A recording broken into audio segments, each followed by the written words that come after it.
We don't record? Okay, now was that gonna record the, it's not gonna record that too, is it? Not necessarily that. Is that screen shared? No. My slides, can you do that? Here we go. Okay. I'll only be a moving target some of the time.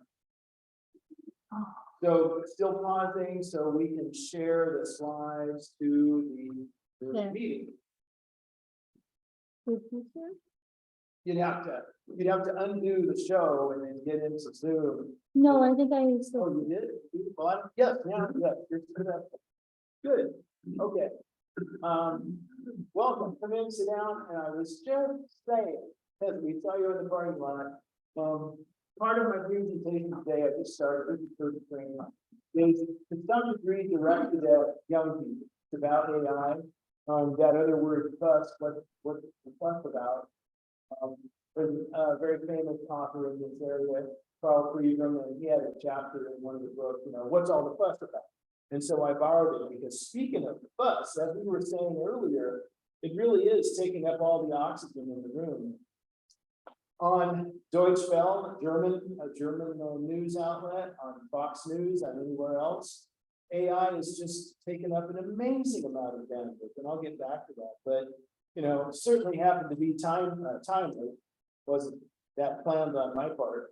Housekeeping, I was going to say questions off. We can have a questions off flag. Let me get, in the interest of time, let me get through a few of these, and then we can turn to questions on. If someone has a burning question, obviously, let me know. But for the most part, let me get through some of this, and probably after 5 or 6 slides, you'll probably see why.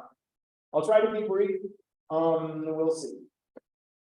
So, my own personal history is I was working in a computer shop in the very early 80s. And a guy brought into, this was a mainframe shop and these big dumb terminals, and one of the smartest and most prestigious guys brought in this funny little box, and it was an IBM personal computer. And I didn't think much of it because it had to boot all the time and it fell over and the software didn't work, and I wasn't very thrilled with it. But along the way, since I had previously studied something called physical psychology, brain function and neurons, and etc., I started going, software, really? And if I were a superstar C or C++ coder, which I'm not, I would have tried much more to do this. And what I think is happening today, and you'll see in my talk way down the line, I think they're getting there. And I'll try to explain why.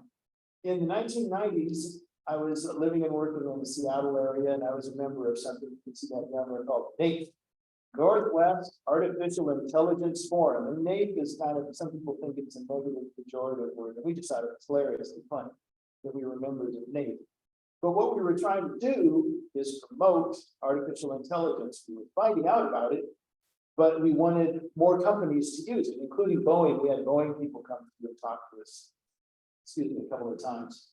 And roll the clock forward several years, getting into the 2000s, and all of us realized that companies weren't coming out and saying, this is an artificial intelligence thing with a big artificial intelligence name on it. What was happening was they were using little components, little pieces of it in this and in that, kind of with stumbling starts. Roll the clock forward to today, and it was beyond our wildest dreams and imaginations. You would have been turning cartwheels because AI is the story of the year. I mean, it's amazing. Anyway, next frame, please. Next slide, please. Yeah. So the place to start, in my opinion, is what's a neuron? It's like, oh my, that's pretty basic. But really, I'll try to get past this. The neuron is a nerve cell. It's a kind of cell. I'm speaking mostly of brain neurons, not sensory or motor neurons. But the main point to observe is that it makes a binary decision to fire. At any given moment, it's I'll fire or I won't fire, on or off. And where all the mathematics is will I fire or will I not? And so you've got dendrites. I don't have a lot of graphics. There is a graphics that we maybe at the end, or if we can quickly go to it, I don't know. But most of you have seen images of neurons and neural nets. You kind of know what that looks like, I hope, and I can show you later. But on the input side of a neuron, of course, in the middle of it, there's this cell and the core of the basic cell machinery. Upstream on the receiving end, those are dendrites, RX standing for receive, to the axon, which is the sender, to the transmit side. So it takes all of its inputs from its dendrites, the synapses on the dendrites properly, and makes its decision whether to fire. So the synapse is the place between any two neurons. And the information is passed through the synapse from the transmit of one neuron to the receive of the next. There are at least two types of synapses, inhibitory and excitatory. So if the upstream neuron fires, it might make the downstream neuron less likely to fire or more likely to fire. They even have neurons with connections to themselves, kind of like a feedback loop or an op-amp or something. The way the synapse works, it is not electrical. At best, it's electrochemical, but mostly it's chemical. There are molecules that are neurotransmitters, so the upstream synapse side will make a bunch of this stuff. The receiving neuron will detect a bunch of this stuff and say, oh, that's a fire. I got it. I got that message through that particular synapse. Those molecules will just hang around forever and mess things up unless they are cleaned up. And there are at least 3 techniques for clearing neurotransmitter molecules. And, you know, sometimes things go wrong and there's too much stimulation or the message doesn't get there. When I was a kid, I used to be fascinated by bugs and bug spray. I'll confess. I would spray them and watch the bug die and wonder what's going on. How did it work? And turns out that bug spray, most of them are neurotoxins. And what they do is they stop clearance of neurotransmitters. So therefore, the insects, muscles, musculature, and everything else is getting overstimulated to the point of catatonia, basically. And what I observed with bugs is that there's a little lag. You spray the bug, and there's a few seconds, nothing happens, and you can see it have its effect. Then the bug gets really active, runs around, flies crazy. You've seen the fly run around the room, and then pretty soon it goes, falls, and then it's setting in, and it's getting so the neuron, the synapses are getting so overstimulated, the bug has no control over it, and of course its breathing is locking up, etc. Of course, you try that with wasps. Speaking of bees and things, they will lay there for a while. And then all of a sudden they'll surprise you. And they'll jump up and give you one last hurrah and scare you. And then they'll follow and really be lost. And what you're watching, and what I was watching, was this fooling with the neurotransmitters. And that's how several things, several neurotoxins work. It's not on the transmission side, it's on the clearance of the transmitter. Now, one thing that's really important here today is speed. Because electronics, of course, work at the speed of light through the wire. This is a much slower process. You've got to make molecules, send them, get them across, and then, yes, I got the message, and then clean them up. And that's a very important point for later, is the relative slowness of this progress. Next slide, please, the process. So what's the size of this thing? I remember when we were thrilled to have a 4-layer neural network. Looky, we've got 60 neurons, you know, we got a lot of them going on, and we can do this kind of, we can train it, we can do, you know, very basic things with very basic setups. Some of these were physical. There have been chips made, there are people who have been wired together, you know, with discrete components, neuron-like machines. Software is probably the way to go with modern software. But to give you the idea of how big a human brain is, you've got 86 to 100 billion different neurons in the brain. So that's large. That'll be tough to emulate, won't it? And how many synapses? Well, the estimates are very wide there. But 100 trillion different synapses. So if you do the elementary math, the 100 billion neurons, or 100 trillion neurons divided by the 100 billion, you've got an average of 1,000 synapses per neuron. That's a connectivity, which explains some of the amazing things human brains can do. Now, the brain obviously isn't one thing, all one, just unit of jello, you might say. There are a lot of detailed structures. They're still finding them out. I believe, like, for example, if memory, is arranged hologramically, well, other parts of the brain are not. The cerebellum, which is a motor coordinated, is much more of a wiring diagram, switchboard type of thing. However, a lot on the sensory side, we find that it might be organized hologramically, and it also has a lot of Fourier transform spectrum analysis going on. Certain neurons that are triggered. One real easy example is ears. The ear has a cochlea. The cochlea is basically the frequency analyzer. You hear a particular frequency, and the nerves and the correct little piece of the cochlea start firing. People, scientists can see that, and then that goes to whichever part of the brain is responsible for detecting that frequency. And so, through various things, that's how we make the pitch. But the point being is that you don't have to look any farther than ears to see that frequency analysis and Fourier type mathematics is going on. Is the point. You know, some of that also visual cortex, and that's a whole area of study, visual vision. So that's just kind of trying to be a snapshot of the brain. Next slide, please. It says here history. Yeah, I'm going to go way back. You see Albert Einstein over there. What was that, 1910 or something?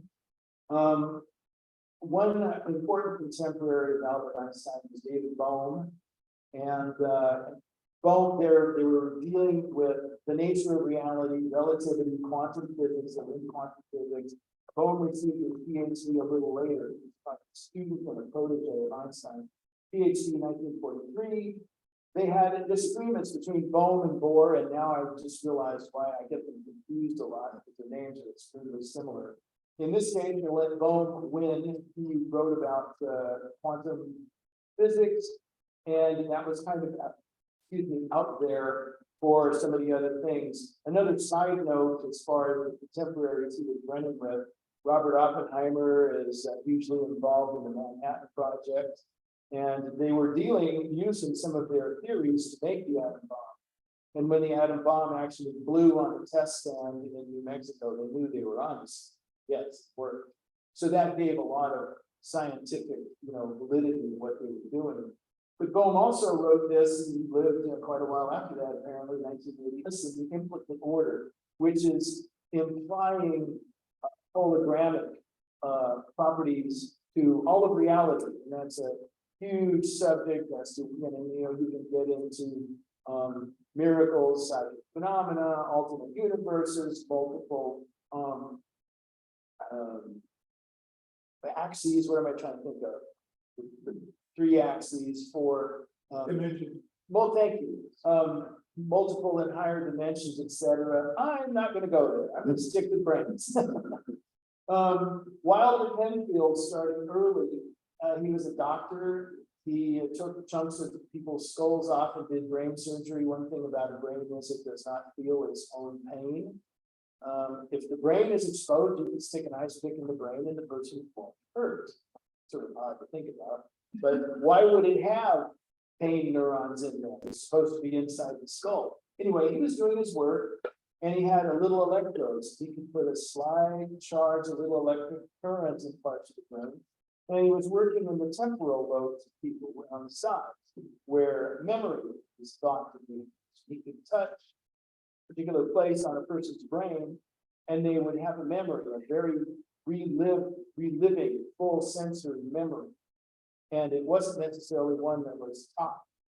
It might be something from their childhood, it might be one that they couldn't remember under normal circumstances to make them go, well, what if I come back in a few minutes and touch exactly the same place? Yes, the person has the same experience and remembers the same thing again. So he comes up with this theory of engrams. And what's important is there is a particular place in the brain, And that's where the memory is, that's the notion. Carl Lashley, meantime, was down in Florida and working with rats.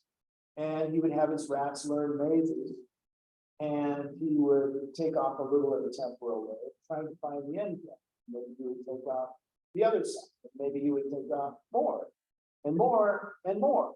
And he found out that the rats became fuddled and lousier at running the mazes, but the essential memory of how the maze went didn't go away.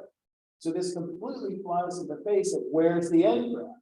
He got to the point of pretty much scrambling rats' brains and putting them back in and letting them heal, and running the maze, still run the thing, make it walk. So this, it's a real problem theoretically between the two of them. And in the meantime, Dennis Gabor down there was trying to improve the electron microscopy, and was looking at construction beams, coherent lights, and bouncing off and wave patterns, which is somewhat related to frequencies and Fourier analysis, and came up with a theory called the thing a hologram. Carl Friedrum was working with Lashley, and it kind of hit him like a bolt of lightning one day when he saw Dennis Gabor's work, and he said, aha, holograms in the brain. That explains the phenomena we're seeing.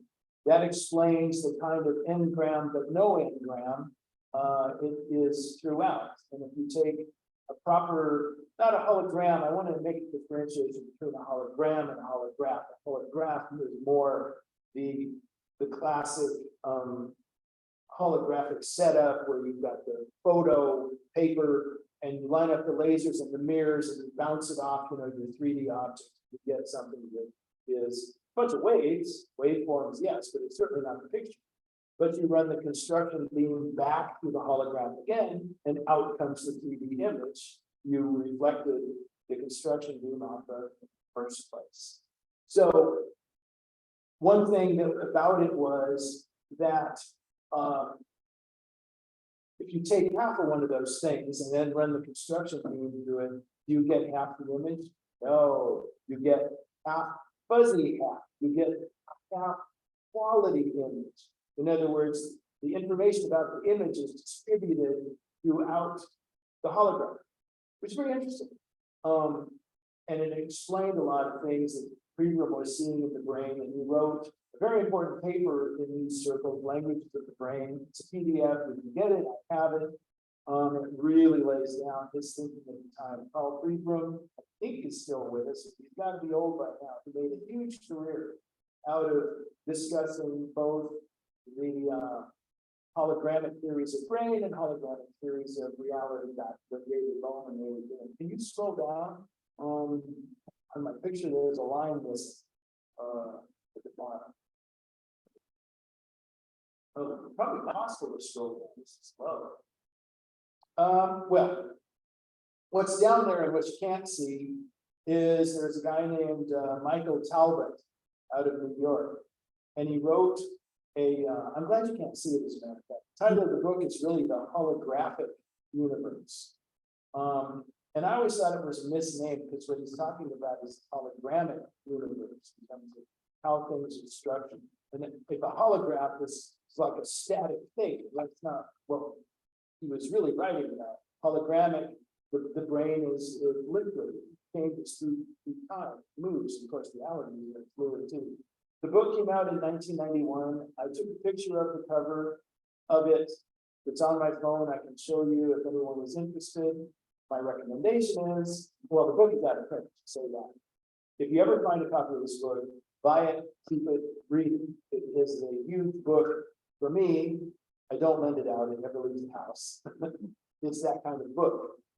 Very important. So Michael Talbot, I can tell you more about that book, but he lays out a lot of this and then goes way into a lot of other things. What I thought was wonderful about the book, since he's kind of trying to convince people who might be skeptical, this is a hugely referenced book. He talked to everybody. He talked to professors and PhDs by the dozen. He went through all the records this book, this holographic universe, you can't see the title of that. Basically was this magnum opus. I guess it's tough because you died shortly thereafter. That's anything else. But it was a great book. Anyway, next slide. Please.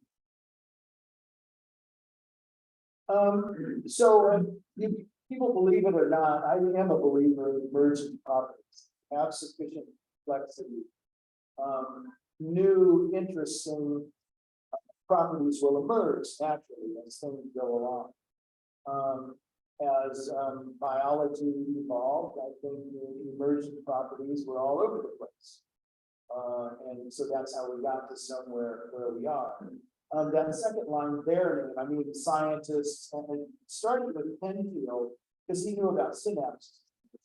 And they called it the slow potential junctional microstructure. There's the word there. And the slow potential piece, of course, is referring to the synapse.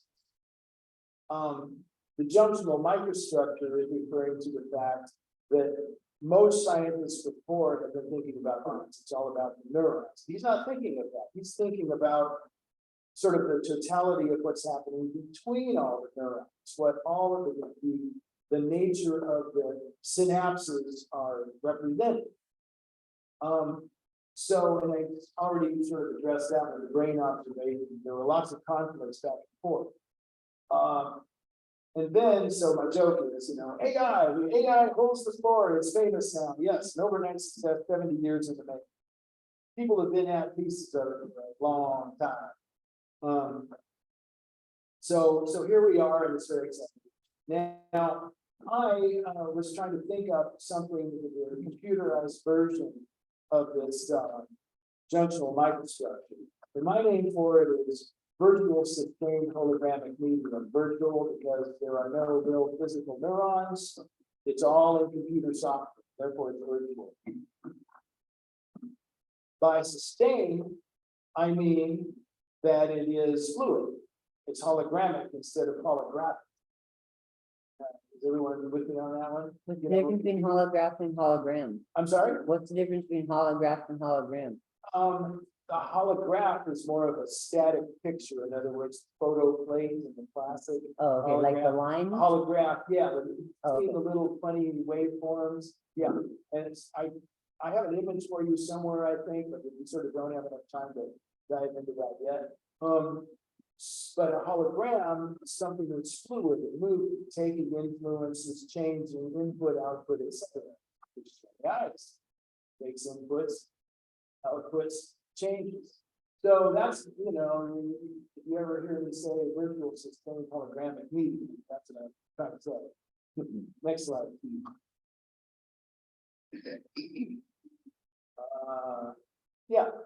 So real world examples. Starting in the late 90s and through the 2000s, I bought a product from a guy named Carl, puts out Biocomp Systems. And he had a software program called Puppet. And it was trading software, like an end of day trading software.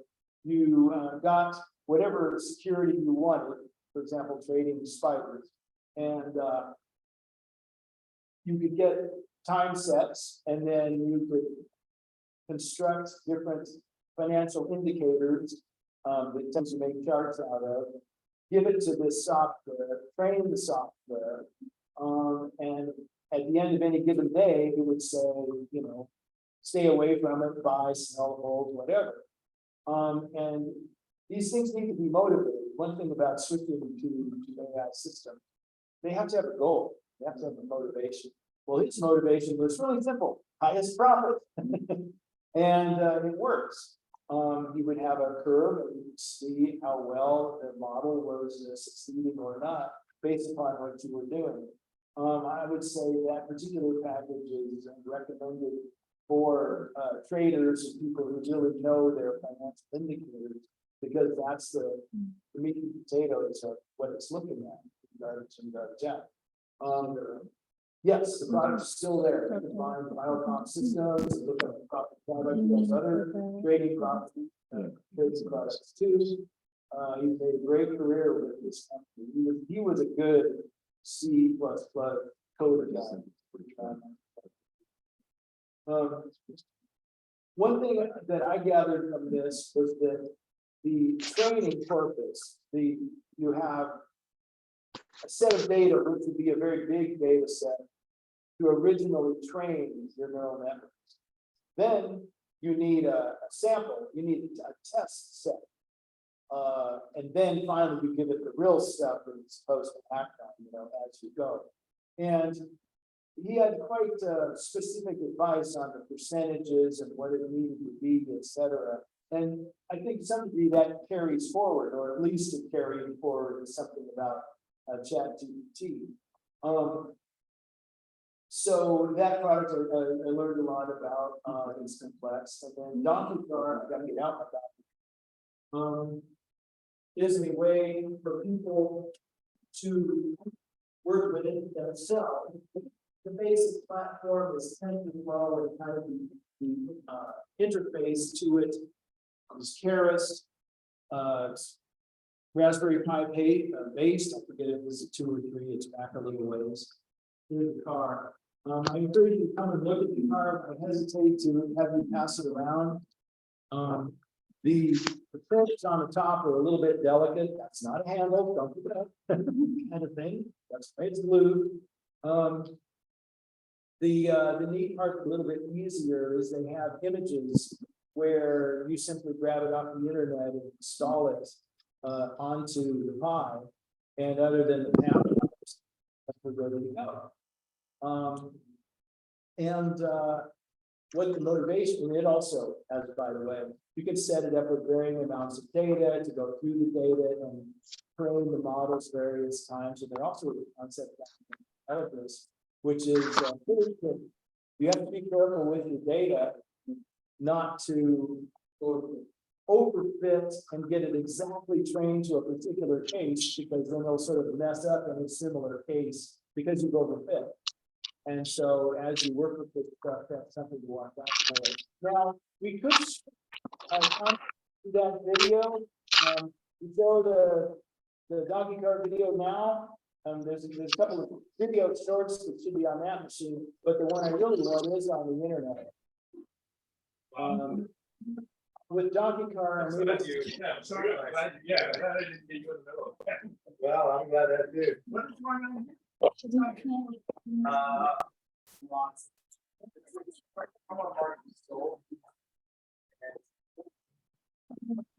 Oh, somebody's having a party and has the floor. I wonder if they can hear me. Rich, we're gonna mute you. And the other person. Okay, we're muting Trish. Hey, There we go.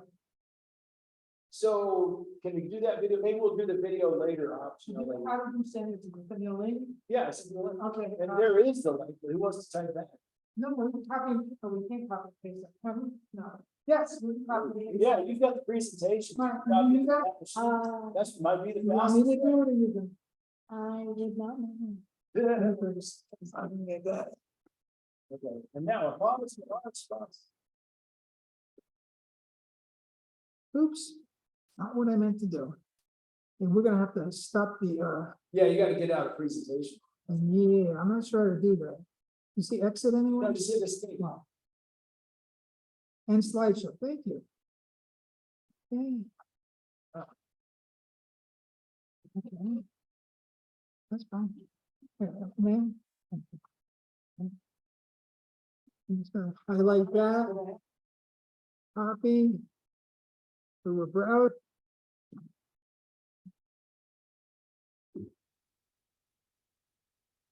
Paste, Hey. enter. Oh, good. Oh, there he is, look at this. Okay, That's him, by the way. Go there. Come on, man. Okay, we're gonna share the screen again. Yeah, I don't see it over here. Give me a second, share screen, optimize for video, there.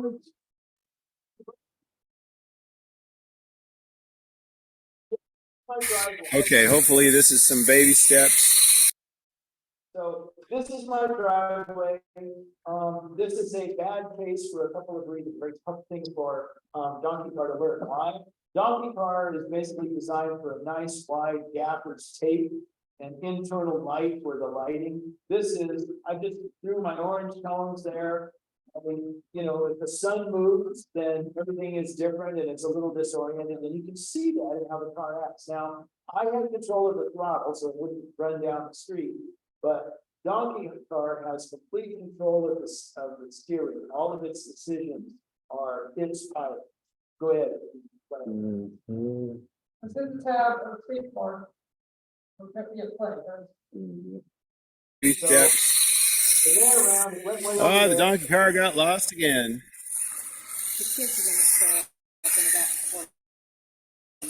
Oh, okay. Lost is the donkey car. Maybe it's going to follow Sue.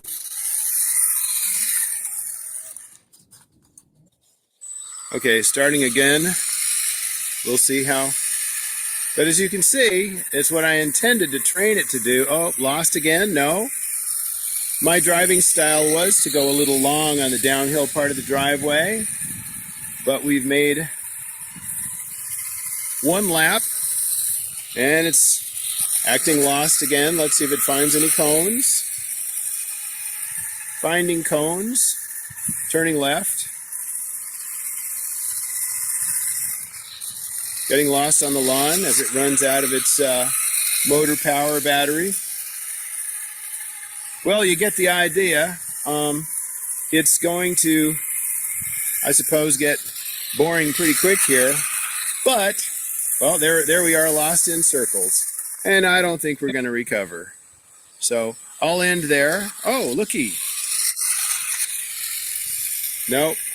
And off we go. Wait a second, maybe we'll come uphill and make a recovery before we run out of battery.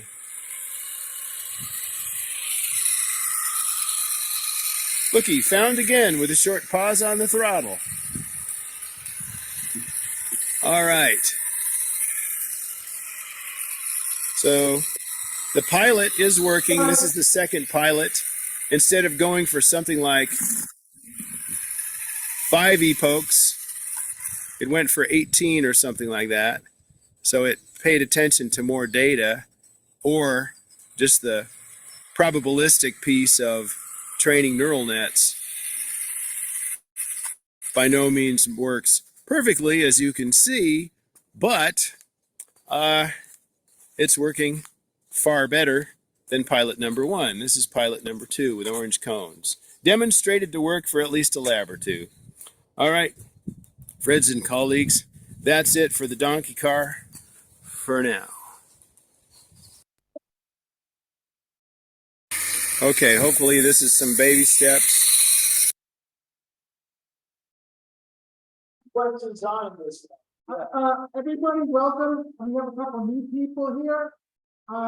If you've never been here before, we have a couple people on. You've been here. I know. Remember, there are snacks in the back. There's cakes and cookies, and tea and coffee. We ran out of hot chocolate.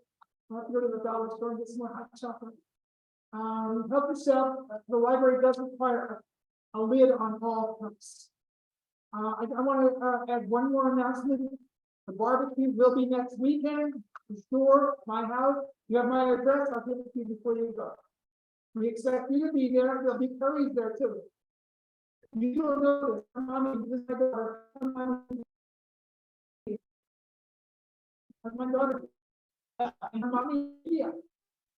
How's your body? Yeah. Long story.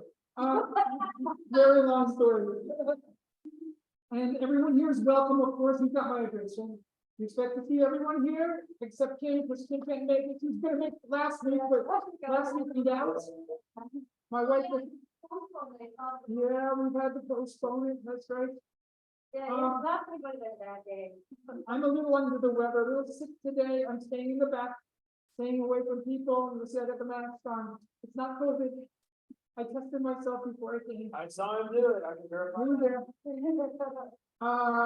So Forrest here, who was the vice president of the club, and he was the head of the tech room robotics club for several years. How do you think you guys are on stick? Yeah, something like that, out in San Bernardino, but they're no longer in existence. Well, We're still around. all right, they're still around. All right, anyway, he can tell you more about that. Again, back there next, and the barbecue and after this, question and answer period, we'll do some show and tell. I'm not done, but. Oh, yeah, I'm sorry. I'm just turning the questions on. No, I have a little bit more. You Couple more will, slides. that, sorry. But anyway, yeah, we need to end the video and get back and put the presentation back up for the remotes. Okay, so I'm gonna take a seat to the back. Yeah. I'm turning the meeting back over to Forrest and Brian. Yeah. I'm not really here. And then you might have to turn on the show part. And if I may, Brian, one more second. Yeah, sure. I mean, and everyone, this is Brooke. Brooke is a new person coming part-time today. She's very much interested in robotics and doesn't know much about it, so I say we can teach her. She's gonna be, I want her to have partake in the line following contest as well. Ah, okay. Oh, you just gotta scroll through there, page, to get down to page 6. All right, I'm stepping back. You may have the floor back. Thank you. Yeah. Okay, so here we are. And also we cut off the bottom again. That's a shame. The point between the donkey car and ChatGPT, certain platforms are written more for verbal, for example, or more for video. TensorFlow is more imaging and video too. Now, ChatGPT, this is a one version where you see triple X, better written for verbal. No, it's not triple X. It is PyTorch. PyTorch is the platform on which GPT and family, and it's of course much more tuned for the words that I forget what the little pieces are called. Tokens, the little tokens, thank you, and verbal.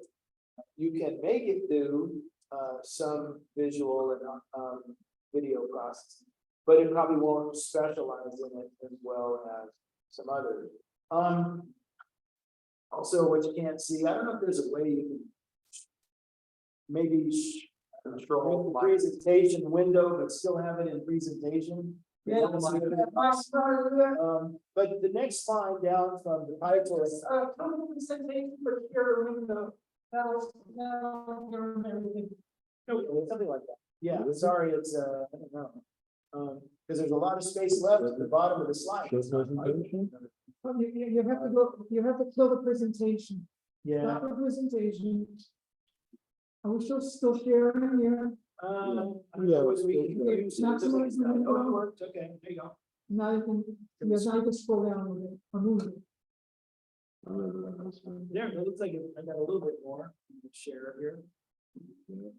Oh, no, that's a little big. All right, if you can just scroll down, there's 2 more lines below most closely. But that is the motivation one. There we go. Most closely match audible human feedback. In other words, they do have an original training. And they have humans saying, oh, yes, that's nice and right, good English, that's terrible. And that's kind of where it gets its motivation from. But the thing that I think is scaring people is the data corpus, because of words, writing is all over the internet. There's basically infinite words, its corpus is unending. In fact, on any given day, even if you read all day long, you would be massively behind what's scribbled in the world. Any place it can scrape, it can learn more. And then to give an example of its size and its opportunities for emerging properties, it's 175 billion parameters. So I think that weekly represents 175 billion neurons. It's pretty good size, for software. But it's not as big as a brain. And that's the individual, that was GPT-3. So that tells you that, yes, the reason it seems to be scary good is because it is quite good. But the next slide, please.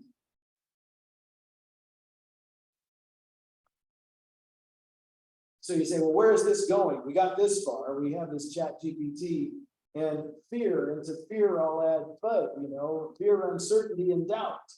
And many people who are pre-qualified are saying humanity is doomed, they will read the entire global internet corpus, get smarter than humans, become self-conscious, decide that humans are the problems and exterminate humans. Nah, probably won't happen. But, if you want to create fear and sell soap on your television show, that's a great thing to say. And I will be the first to admit that the internet does have a lot of terrible and untruths written on it. And I don't think anybody is monitoring the corpus, in it goes. So you have to watch out. I think we still have lots of islands, an instance of GPT might be able to read the internet corpus, but it's still a limited island in and of itself. So I think, we're going to have some societal changes, but humanity in some form will survive.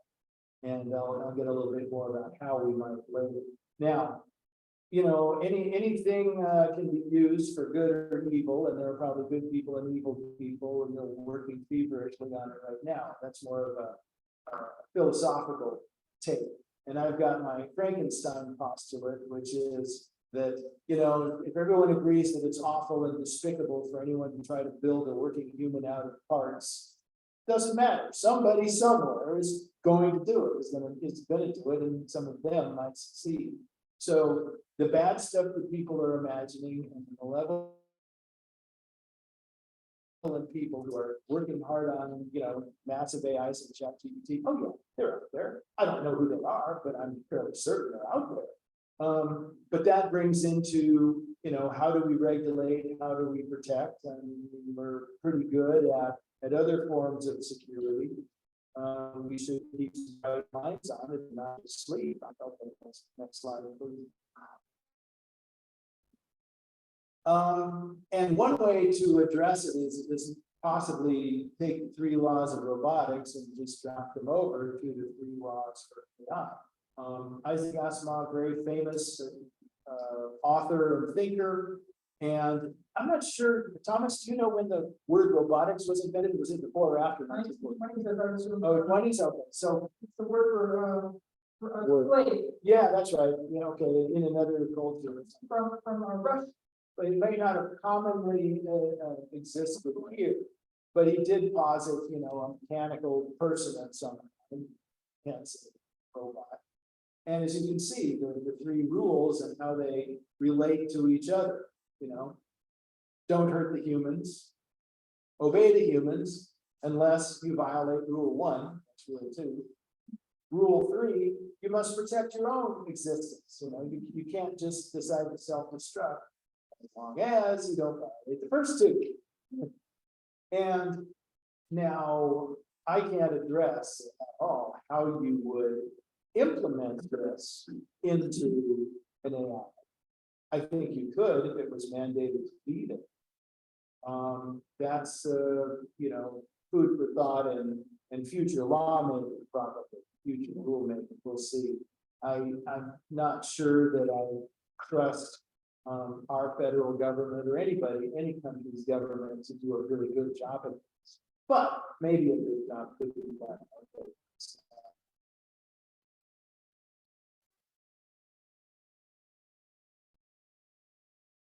Yeah, okay, backdoor kill switch.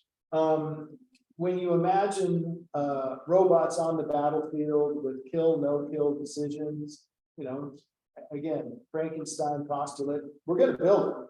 We decry building them, we don't want to build them, but we'll build them. And if we do, they might kill the people that the owners want, and then they could start killing the people that the owners don't want. You need a kill switch. You have to have a kill switch. You have to have a 100% dependable kill switch when the decision maker decides to freeze frame it and stop it. It's stopped. The same is probably true for software AI. Just saying. That's what I think about it. This is kind of back to the fear and FUD thing I was talking about. You know, you have Elon Musk and you have other people at his intellectual level or his humanity and what might happen. Well, just be aware, don't go to sleep on it. That's all I can say. Because it is potentially that good and that powerful. Will it ever truly become, you know, self-conscious or get a soul or do whatever those things do? I don't know. But I wouldn't bet the entire farm that it won't or it can't. Because if you know, if 175 billion becomes several trillion, well, what would happen? You know, and it's fast. Remember, this is electronic. It's not slow potential. That's why it can do things so fast. You can put in a prompt and you know, it will have gone through all kinds of things and then given you the what it thinks is the best tokens for you. That's how it's so fast. Anyway, next one, please.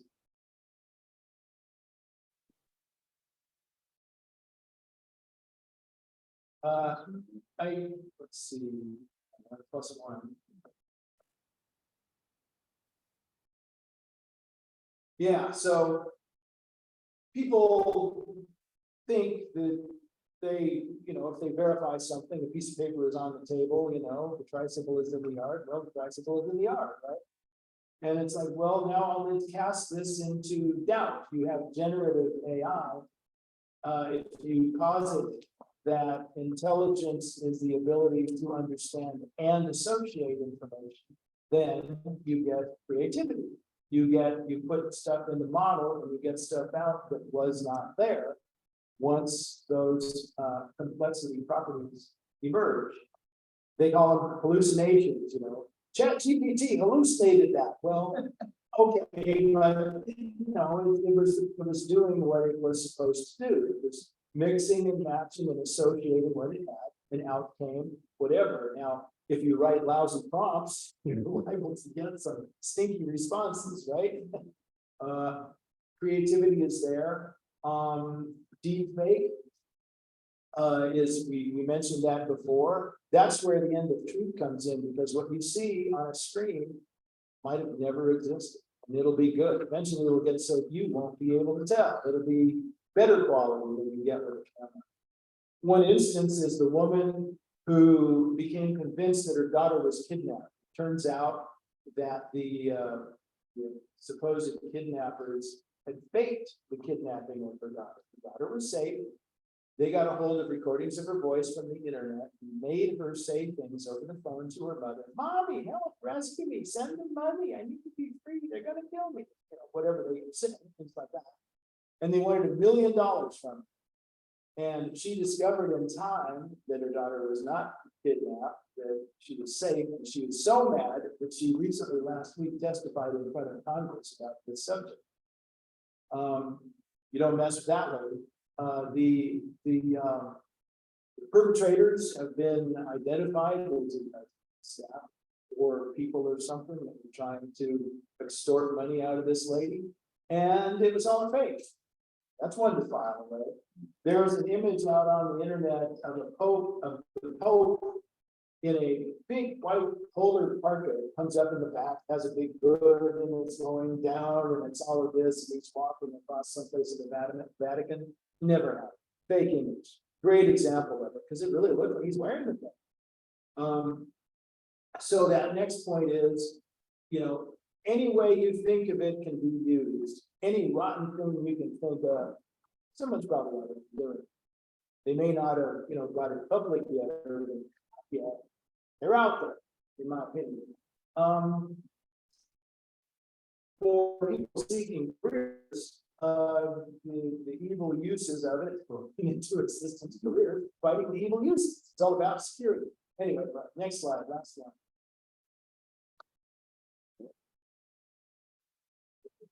So, and then this, as I started out saying, part of this was directed at young people, in terms of, yeah, I'm an old guy, I'm never going to take, you know, C++ and make the artificial brain in a PC that I thought I would. Nah, not going to happen. But if you're young, what should you do? Should you navigate this? And one thing is select your career differently than people possibly did. I remember going down to the library before I went to college, and there was a big book, wasn't even a software, a book from the government.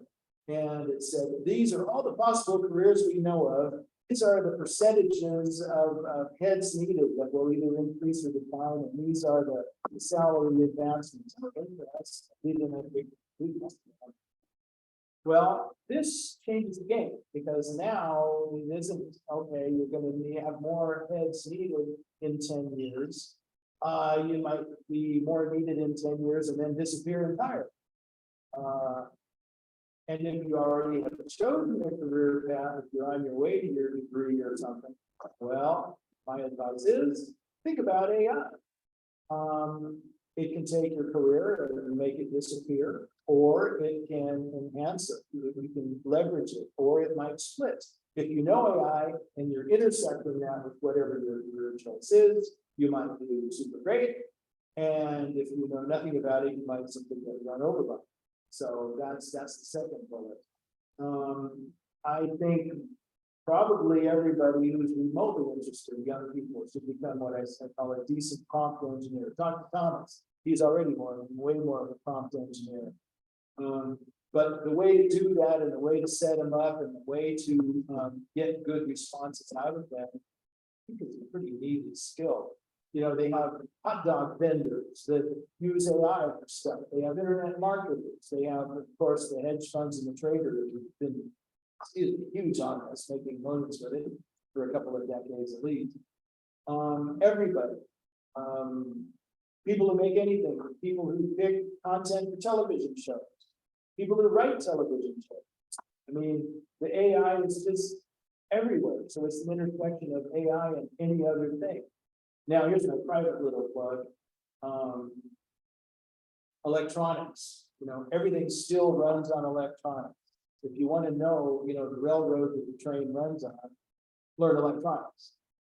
You may not need to become a complete electrical engineer, but if you know, soldering and what a capacitor is and how not to electrocute yourself and why you set up the things you do and a little bit about networking, probably a good thing. So that is my talk. Any questions from there?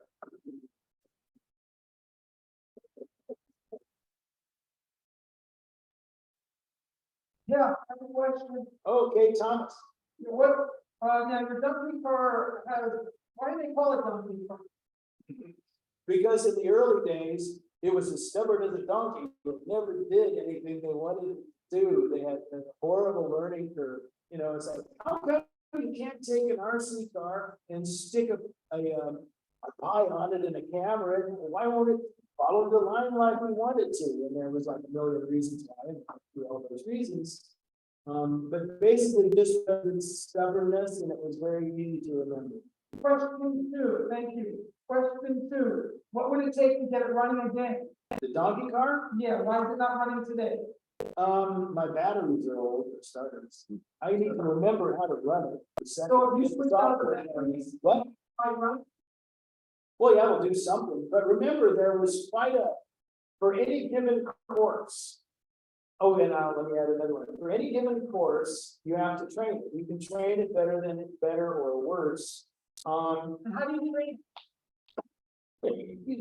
You sort of have the tape running and filing away data inside the pipe, and you drive the course. And it remembers what it sees in the camera and the parameters of its driving. And then that is thrown across. This isn't really big enough to do the analysis. I talked about ePokes there late in my video. The software is run out to a laptop or a desktop computer, and within TensorFlow and Keras, and then the pilot is created, and that's in a sense the neural network with the parameters that's going to drive the car.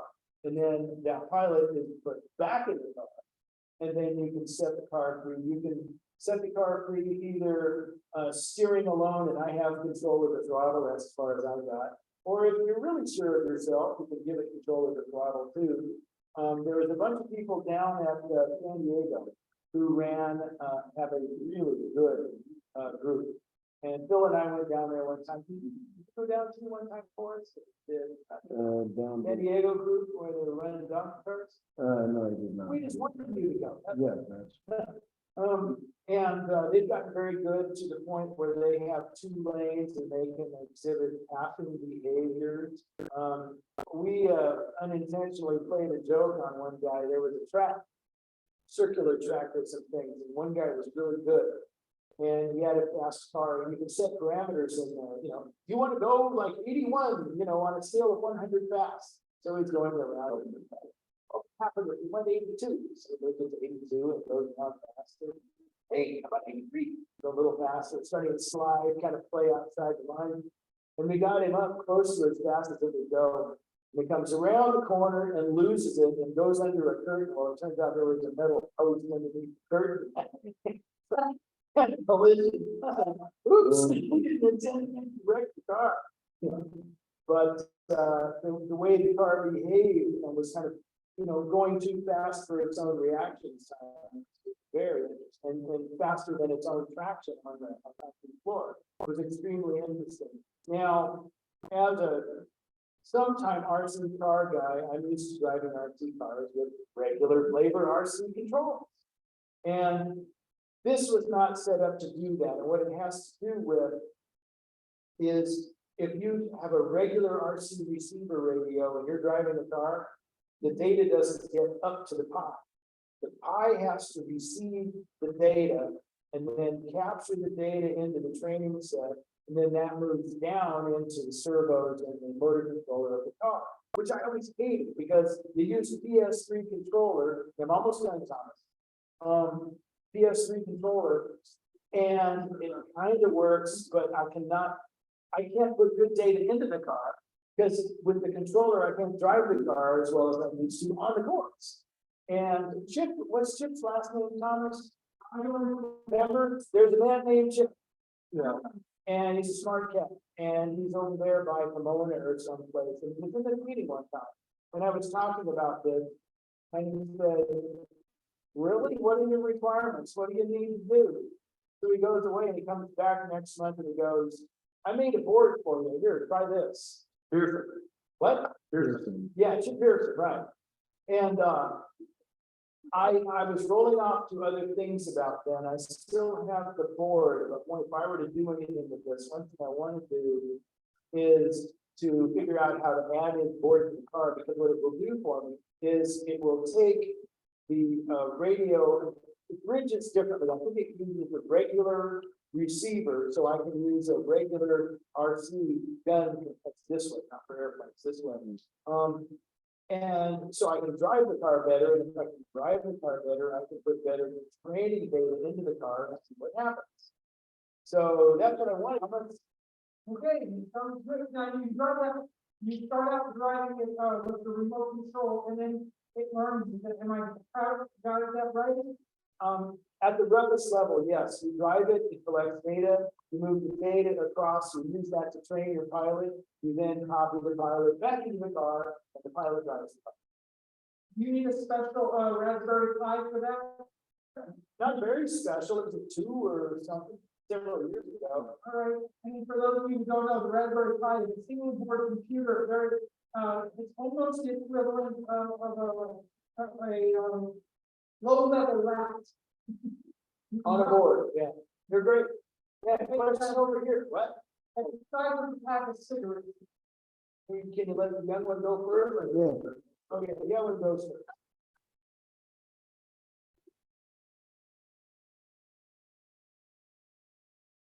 It might just go randomly, if there's no pilot in there at all.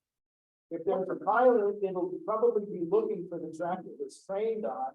And if well, you saw it kind of make up stuff in the video. Again, I think the light changed, the shade changed, and you saw it going to the left. It was looking for cones, and it's like, oh, the orange is over there. It goes around again. You can kind of see this associative thing going on, which is why I like to take. So you said a pilot, what's a pilot? A pilot is basically the trained neural net that is set up to drive the car. Software. Yes. So you said you run a pipe too, any possibility of running a pipe 3 or 4? Oh, probably. I Like haven't that, been or- watching, I've got if anyone's interested in the donkey slide deck, I have it around here somewhere. I think on this. one. If you can do a course and teach us all how to build. Yeah. You like that idea? How many people here would like to? I would love, You want to build one of these donkey cars? cool. Oh, it is right. Bill, both of you, Bill, because we wanted to get a donkey car cell going here, and we never could get critical mass. How much money do they need to invest in one of these? Well, they sell, sort of approved donkey car RC cars, and they're $100-$200. Let's say, what? Is that including? What's the hard? No. So that's just to get a donkey car ready RC chassis. There's a couple of specifications, just quick from memory. You do not want a brushless motor. You want the old fashioned brush motor. Why? Because you have much more control at lower speed. It's not about fast.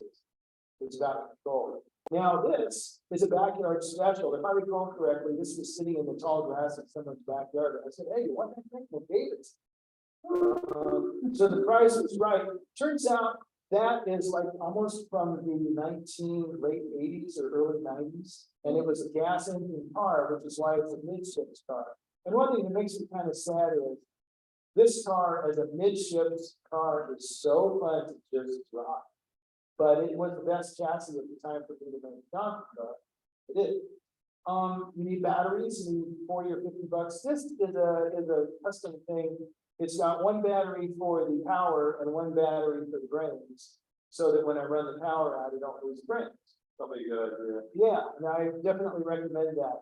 The 3D printed, this part in the board is stock standard. I only modified it a little bit. It was $40 per board, something like that, and then 40 or 50 bucks in associated parts, like getting down here and charge the board, I switch the board. And then what are the cars going for now? You know, how to start with- I have no It really, idea. it really depends. They were really country for a while, but they're short years. I think they're starting to line it up. I don't write that on the wall. I'll get that for you if you really see some, because it's gone, I haven't followed it closely. I mean, this is like what, 2018 car? So it's a little bit stale as far as that is concerned, but it's instructive as a case of neural networks and what they can do. And what you can do with it. And the per price is running about $62. Okay, so if I roll all that out, plus unknown and ancillary stuff, you budget $400. Which is better. That's excluding the 3D printing. Let's do it. You gonna put something together, like a, Okay. Yeah, we do BOM. like a, yeah, I'm sorry, we didn't know it. They have recommended parts, so yeah, BOM, which I buy this stuff and put it together, yes. And that's definitely not this is pretty much custom everything, but the cars. they'll have to build another one then. Yeah, Get it through. Yeah. Are down under $100. scary. Raspberry Pi 4B, they used to be $250. Oh, yeah. How much more powerful is that for? A lot. compared to the two?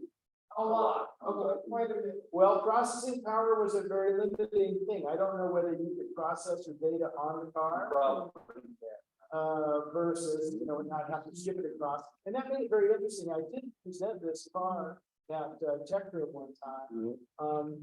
We had a beautiful, a huge room, big middle school cafeteria, multi-purpose. Clear all the chairs, put the cones down 50 feet, and we also had time. So I trained the car on the course we built, and then, half an hour later, I had gotten everything back and demonstrated the car. And I think it did run better than the one in my driver, for all the obvious reasons of lighting and consistency and everything else. I did slide on the floor. Oh, it did? Yeah, A I little was slid around. It was just recently waxed too, so it didn't help.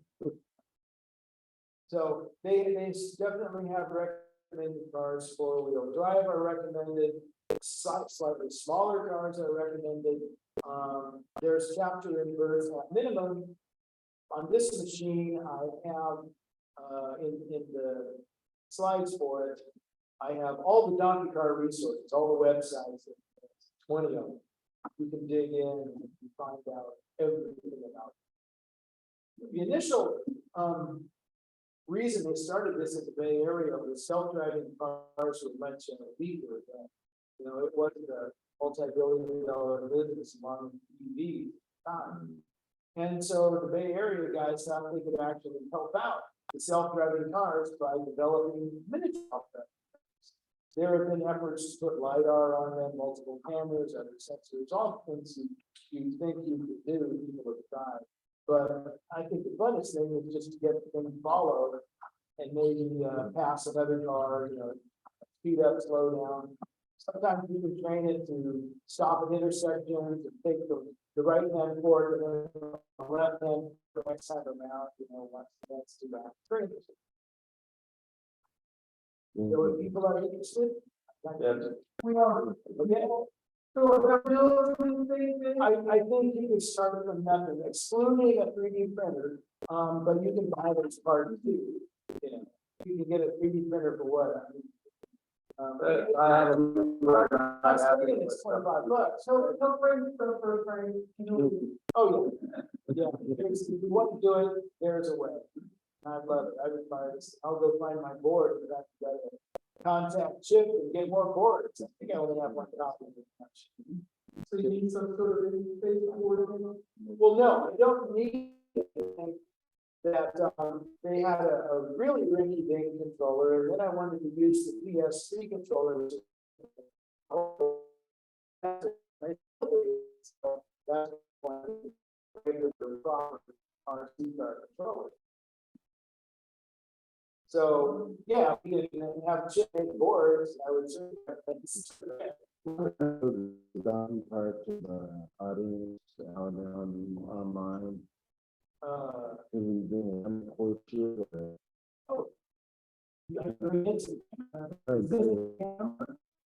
that's a Whichever one, I mean. It's new. and we yeah, just, they're talking all about this thing. Yeah, see. Right, so. Let's see, am I looking at which computer? Yeah. Right here, Yeah. right here. Here, right here, buddy. I move my. Oh, look, I see myself. There Possibility. we go. So this is, I don't know if you can see the detail. This is an ancient aluminum pan chassis. With I made a motor mount. I got a motor mount from somewhere and a nice cheap brushed RC motor.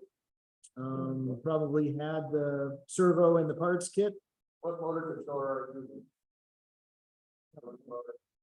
An ancient one, that's for sure. Here, hold on. Yeah, something like that.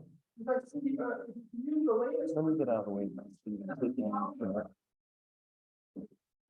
Take that. This is, I don't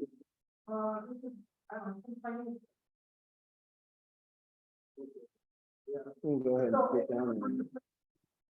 There was. $70. Yeah, there were ones that were possible back in the day for, and they would go on sale, $80, something like that. So this is squeezy old tires, from the 80s or 90s.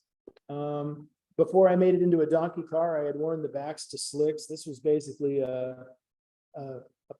what's that called? Propane? No. But a fuel nitro motor, nitro engine car back in the day. The battery for the spark of the car sat back here. And then donkey car specs out this handle. This is basically well, it's not a handle, as I said, but it looks like it. And it's a, you can put you put the camera up there. Another feature about cameras, there is a specified Pi camera. The problem is it's not wide angle enough for this purpose. And Adafruit, or one of the companies, makes a Pi compatible wide angle camera. And so I just went and bought that after reading everything. Yes. Lexus, you could go down as low as $35 per car. Okay, yeah, Lexus? I mean, not exactly the same model, What's the size of this? 1/15 scale. That would be half that size, wouldn't it? Yeah, this is, you don't want it any larger than this, you can certainly go smaller. Yeah, but then you get into certain specifications, like I said, about is it four-wheel drive, Battery. is it not? Everybody wants a brushless motor for racing, but, you know, I just wanted to use an old school brush. So these are motor. probably. Gotta read, yeah, so read some specifications, don't buy the first thing you come to, and say, no, this is what you're like. It's all over the DocuSites, chapter and verse as to what to get and what to do. The prints, the STLs are on Thingiverse. One thing I found fun was this handle in terms of the space and the STL file on Thingiverse was on at the top. And I said, what? I can't print that, that defies physics. So I'm fiddling around with it, you know, and working. Can you show the car? Yeah, I can. And then, so the custom part was to mount a new piece underneath there to hold the battery for the car. Which part are The you? range was done, I just spun the motor. Hmm? What about it over here? The camera is in the front. Yeah, this is. That is, it's just the goofy looking front. Yeah, it really does. Because it looks like this would be. the Well, it's a windshield. dog, so Yeah. it's a fine. I think it's the idea, because Yeah, but you can see from the bottom of the frame, it's, that's what it's. Like, right, Yeah, see, here's the proof in the pudding. that's right. See it up here, yeah. What is that, about 14 inches long? Yes. But it is a certain scale, it's not the 1/8 scale, is it 1/8, 1/2?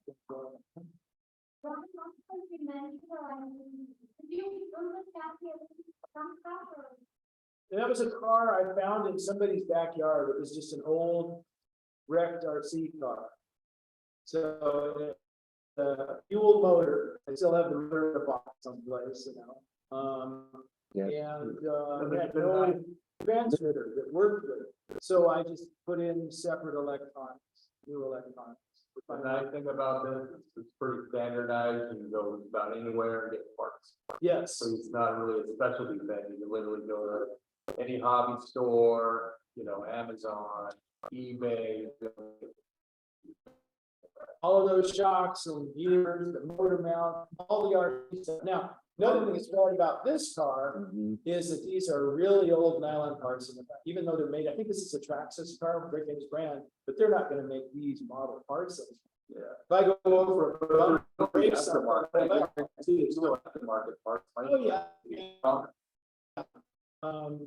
There's another car that's kind of quite the collector, but no parts, you know, you gotta pay through the nose if somebody has old parts sitting in the box, they know. Hmm. Very interesting. Any other questions, please? How much is the camera? These cameras usually pretty cheap, right? $1 or something like that, it's just one of those little items. Those are, What's the name of the camera? I can get it for you, I do not. they're usually pretty standard, it's just a. It looks like a right? pie can, yeah. That's what it looks like. Mhm. Yeah, it looks like a pie camera, basically. It is a wide angle. Yeah, but that's with the camera angle on or camera lens, right? So the Pi is using GPIO fits the. It's sold at. Yeah, Sony. And this is the Adafruit motor controller, Pi hat, basically, right? Let's see, I bought $47, including tax and parts, the Power Boost 1000 charger. I've got all the lithium battery for $14 at the time, and the short little USB cable, that was just for the power rig, so I must not be the camera part yet. So what's the power, Could you just use the camera from like an old camera? People have used everything from their parts boxes, I wouldn't recommend it because that wide angle camera that has that ribbon, just You know, Yeah, it fits right completely in, and they're cheap. compatible. It's designed to plug into the Pi camera port. Yeah. And that makes life a lot easier. Yeah, they're very cheap too. You receive, you have a receiver on it, but you're not using it. I was looking at the power connection and it's in here. A 1/10 scale, that's not a 1/16. And that's a one- underneath it, Yeah, not probably, sure- there you go. not sure. Tom Kramer. Oh, Yeah, no. what's it called? Tom Kramer is basically a genius programmer guy down there at San Diego. He gets his cars to do it. It's pretty interesting. It's got 2 batteries in it. Yeah, Okay, so I have Power. like, it's sort of, yeah, and then what am I, yeah. Just- Mhm. I'm a little scared for you because this is all dated, but if you check it, and make sure that it's current, you're good. So it's just donkeycar.com. Just so, Well. no, well, we- yes. We can go, that's the we can first go to the, one. we can But go look to how the many website. resources I have. So, Let's see. um, yeah. And also DIY robo cards, DIY robo cards. Yeah, One word has a bunch of stuff on it. They had a Slack. They had a site where everybody was scribbling stuff about them, but I don't. What was the website again? There's Donkey Car and there's DIY robo cards. We're looking at 1/10 scale cars. Tom was gonna buy it before we leave the room. Yeah, with batteries and chargers and all that. Yeah, About how much is that? 80 bucks. Oh, yeah. Unless you want to go smaller, you can go down to 35 bucks. Well, and Phil, of course, his robot's small and was working on a small one. I don't know how far he got with that. Yes, we wanted to form a local group and feed and have stuff, and if we want to do it today, I think that is awesome. That would bring the price down to about $200. Yeah, If you get the car. and that was kind of a goal way back in the day.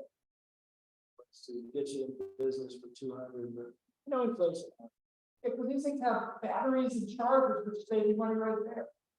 Yeah,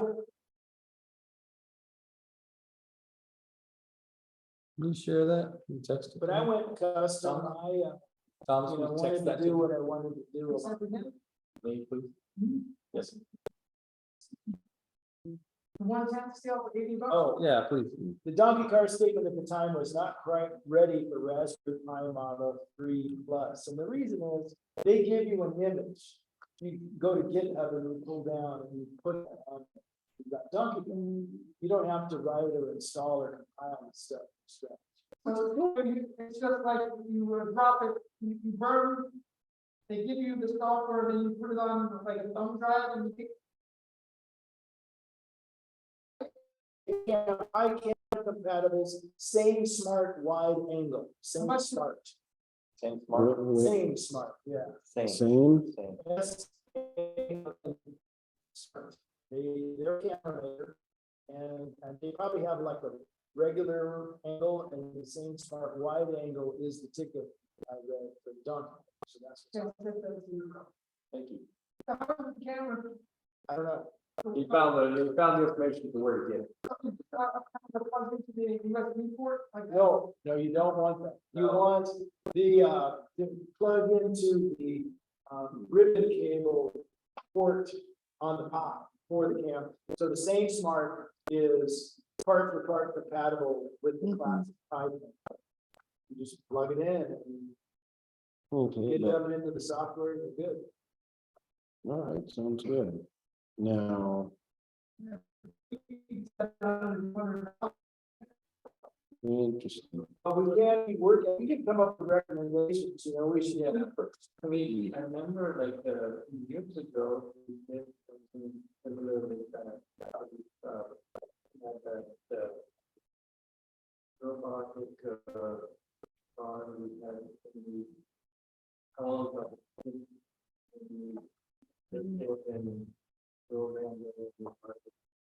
Was it a line follower or?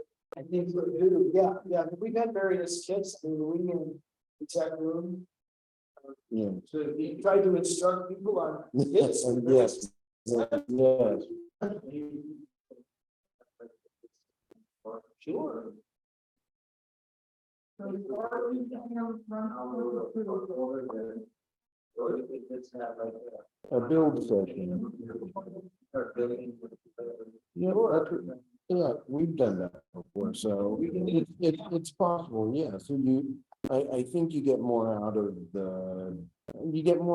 building the session when everybody's working on it together as a unit, rather than doing it individually and bringing it in, because you sort of say, oh, this is what I did, and then it's just sort of like, oh, well, why didn't I think about that? When you bring it together and everybody's working on the same thing at the same time, you get to exchange information, you get more ideas flowing, and then you just sort of get that camaraderie as well, and that's what you always want to go after when you're doing it. We've had sodomy sessions. Oh, yes, definitely. So it's what you're saying is doable. And Don't hold the tip. Roll one. This burn themselves, I remember someone going, yow. You don't want to do that. So, RV cam, $22. I'm sorry, $27. Yeah. so it's possible to build out the list and stuff like that, but for the sake of the time and for the sake of people online and everything else like that. Did we have a show and tell also? I have some. So do I. So. All right, well, we got about 3, 4 maybe, I mean, counting this already, so.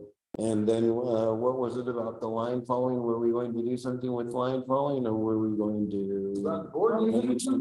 It's not, who's ready for line following, put their hands up. One, no? One, Oh, okay, okay, July. yeah. Well, we can do a demo, I mean.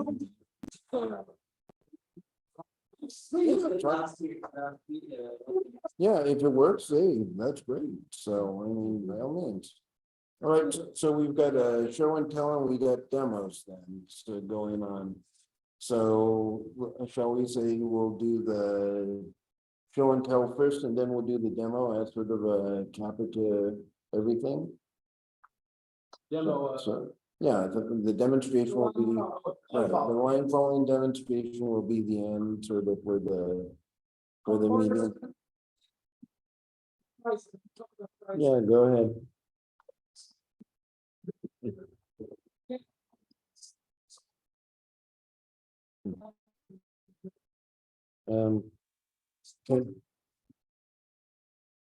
Can they see you all right? You have badges, you have this medallion for first, second, and third prize. And I have a new laser engraver, and I found out that I can engrave these things with our logo or our RRS. I didn't bring it with me, unfortunately, I have to engrave one. Sitting on the engraver. So we're gonna be giving out these in addition to these prizes. Now we have first prize for this contest, we have a quadcopter, which I didn't bring with me. You've seen, a lot of you have seen it in the past. It's a large size quadcopter. I bought a new board for it. So it now has a new board, but it's very advanced. It can basically cut your arm and give you a good slash. So I don't think we should give it to the kids. They have to be 18 or over to win that. But for the kids, I have an alternative. If you're under 18 and you win, this drone, which is a commercial drone, which is really nice. Can we bring it up closer, because we can't even see. You want to put it in front of the camera? Yeah, that'll work. More product work for everybody to see, so. Quadcopter here for the, More, or maybe a robot, the whole kit. And if you're a kid, you can win under 18. Yep. But yeah, it's not closed up. yep, And if you're like right on the border, like 17 and a half, we'll have it run. here we are. I'm doing my poor imitation of him for the audience. Those of you know, real fortune, all that type of stuff. We'll be playing around with the receiver. And if you want one of these water bottles, I'm gonna do it for the club, these are $10 engraved with that. Of course, these are dollars for water bottles, but it's got different logos. How much was Graver with? Okay. Okay. We have a thousand. That would be another $10. I gotta set it up, it's gonna cost me now. I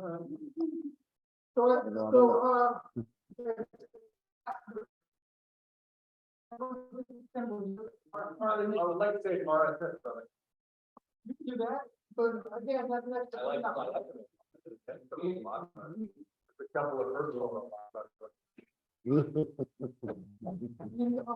Giving him, I've given him a water bottle to thank her for her generosity and help over the years. That design you see on the water bottles, that is her design. She designed that more than 10 years ago. We also do, coffee cups too. You can see I did this one upside down and that one backwards. Was it a mistake or did I do that? See, that's what you're supposed to do. Don't know if they can see that or not. The white one, the arm. Exactly. So again, these are $10 each. If you want one, copy up for the meeting. Or coffee cups. These are $1 for them. No, it takes 15 minutes to print a robot. I didn't have one. I'll do that on the next one. The next one will have a robot for 10 minutes. Okay, see the afterwards, we'll take a look. Okay, also, thanks to her sister. Your nephew Oh, Your nephew? My nephew? Did he used to come in? Oh, yeah. 10 years ago? Yes, Logan. You know, those- He works for, SpaceX. Whoa. We didn't influence him. Whoa. Wonderful. Maybe he can give a letter. He's very involved in it, so he probably would be able to. And I'll talk to him about it. He'd love a letter. Would you like a letter from somebody from SpaceX? Yeah. He leads a team of people, so apparently he's a leader kind of person, so I'll talk to him about it. Yeah, rockets are the ultimate rockets, right? Yeah. Okay, excellent. What's that? Again, because of her sister, we're gonna have T-shirts, they're gonna cost the club $10. And if you haven't gotten your T-shirt and you don't fit our sizes, you'll have all the sizes, we have most of them here.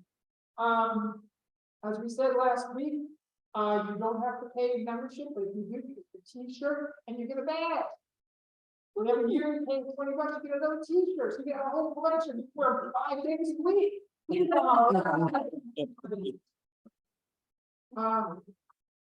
Anyway. So if you want to see me afterwards, if you want an engraved water bottle or a coffee mug. So I drink a lot of coffee, so this is like perfect for me. And then the new ones will have, it won't be upside down, don't worry, that was a mistake. I'll admit it, that was a mistake. But even that I was doing artful, right? So are they gonna, is it gonna be on our S on both sides? Probably. Okay. Though, when I learned about burning lasers, hey, it's like burning out. Even a cheap one, it cost $160, you know?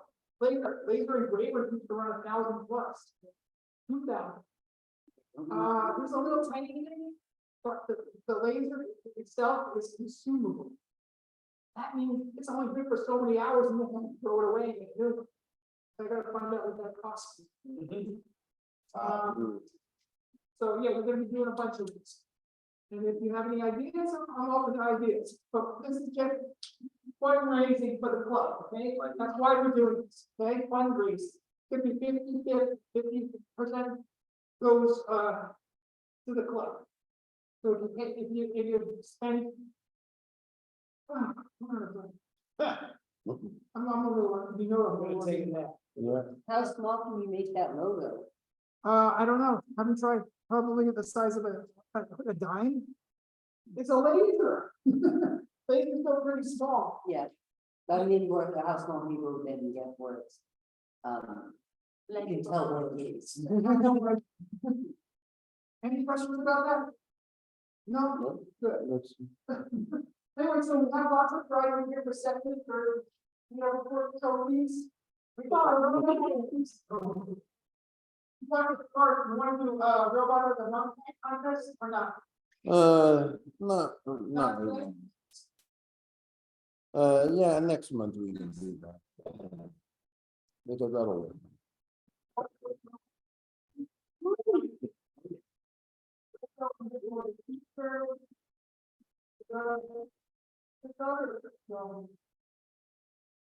Now we start to work, we have to be electronic, if they don't work, you have to choose something else. These are all donated. Like, you want a program, you want a microcontroller, and you want to be able to get it work, we're gonna swap them for something. I got, you need to get one of these cards too. These are the, That looks like groceries. But I find it. Yeah. robot. Oh. These allow you program robots easily. We're gonna give you, I'm selling these for 25 bucks each. If you want for the club, but we're gonna get rid of them. Good question. We're giving away the comments. Yes. No, it's not, but it says, we're gonna put that on it and then see the box. We're not giving away emails. You can buy those online for 25 or 30. So, Mhm. Yeah. does anybody want to buy it? What is it again? It's called the Easy Robot. Is that all that's in it? What's all in it? There's several different boards. Oh, okay. With the club board, four of them, five of them, Okay. a few So years, it's- yeah, okay. no, not a game, you get a board. But Yeah, you you can get have, it from a- you can plug in, you plug sensors into it, you can plug motors into it, plug cameras You into put it, turbo into it? Yeah. Yes. directly into it. It'll support maybe 20 servos if they're low power. Yeah. Can you, There's not static electricity from home. Huh, interesting. Yes, can you do an actual like that? innovation to find out, Make the servos move like a certain. yes, you can do frames. Where it is included in the software, I use it on Betty 9, if you remember back in Christmas. I don't know if you did. Does anybody want to buy one? $25, we're trying to get rid of it. Money goes right to the club. You want one, I can tell. I do, but I think I actually have. Yeah. Not happen. Again, t-shirts are available if you want them, they're, if you're already a member, they're $15. If you're not a member, they're $20. That's all I got. All right. That money, All right. All right, let's go with, who's the youngest here? Who has show and tell? Start with you first. Okay, your What you name got? again? Name first. Name, please? Lady, go ahead.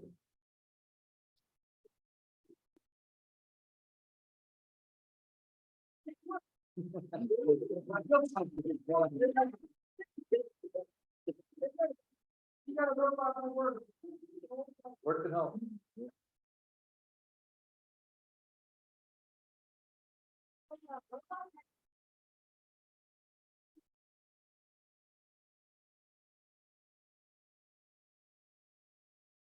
Great.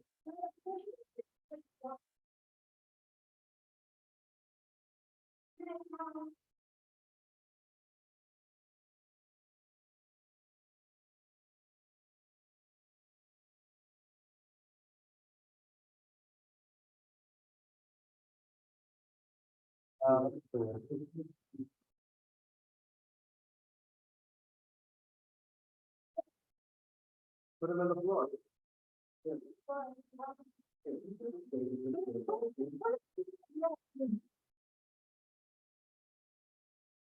Like a line follower. Put 'em on.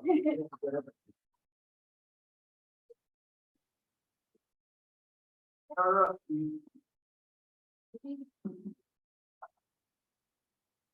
Okay, wow. Here's that. Yes, but He just kind of just runs around wherever he wants to go, huh? It's something, It's big a lot, huh? direction and. That's cool, I like that. Mhm. Opportunity to learn folks with, modulation. Now, the other one you use, the other one, kind of vibrant and. think about, yeah. And you take up some other people, But draw stuff, that's cool. And how long do you think to put these together?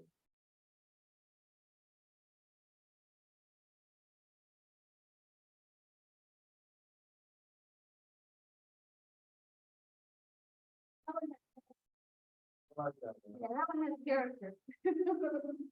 I don't want to ride it. Come here. You, Bob.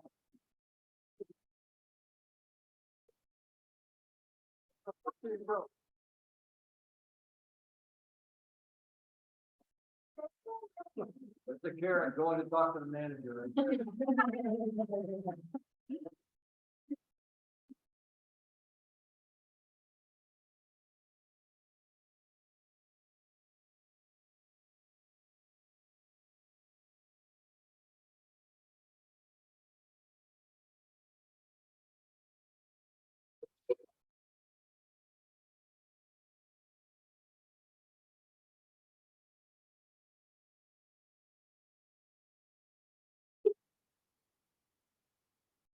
There you go.